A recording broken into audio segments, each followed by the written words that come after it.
चव्हाणजी हे आमचे नेते आणि मार्गदर्शक आहेत, त्याच्यामुळे आता ज्या काही महापौराच्या निवडणुका आहेत त्या संदर्भात त्यांच्याशी चर्चा झाली आहे आणि चर्चेनुरूप त्या संदर्भातली एक रूपरेषा ही ठरवण्यात आलेली आहे.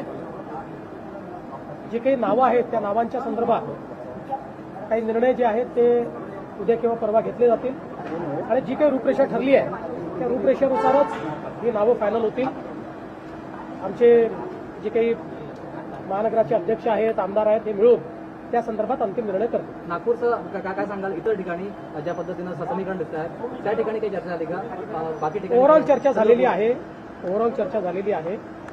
त्या ठिकाणचे जे प्रमुख आहेत त्या प्रमुखांना आम्ही नेमकं काय करायचं आहे तशा संदर्भातली लाईन घेऊ आणि त्यानुसार पुढची कारवाई होईल. सुनेत्रा पवार यांना उपमुख्यमंत्री म्हणून राष्ट्रवादी काँग्रेस पक्षाने प्रेझेंट केले जात आहे.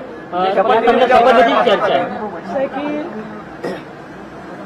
कुठलाही निर्णय जो काही घ्यायचा असेल तो राष्ट्रवादी काँग्रेस पक्ष घेईल आणि राष्ट्रवादी काँग्रेस पक्ष जो निर्णय घेईल त्याच्या पाठीशी आम्ही उभे राहू, सरकार म्हणून आणि भारतीय जनता पार्टी. त्यामुळे मी आता आपल्याला एवढंच सांगू शकतो की अजितदादांचं कुटुंब असेल किंवा राष्ट्रवादी काँग्रेस पक्ष असेल याच्या पाठीशी आम्ही पूर्णपणे उभे आहोत. त्यांचे जे काही निर्णय होतील त्या निर्णयांना योग्य ते समर्थन आमच्याकडनं असेल. राष्ट्रवादी काँग्रेस पक्षाकडनं काही प्रस्ताव वगैरे आला का? तर पक्षाकडनं माझ्याशी 2 वेळा चर्चा करून ते गेले आहेत. त्या चर्चेमध्ये त्यांनी त्यांची काय कार्यपद्धती आहे, काय काय ऑप्शन्स आहेत या संदर्भात त्यांनी चर्चा केलेली आहे. मात्र अंतिम निर्णय जो काही असेल तो त्यांचा पक्ष घेईल. त्यामुळे त्या संदर्भात मी बोलणं हे योग्य होणार नाही.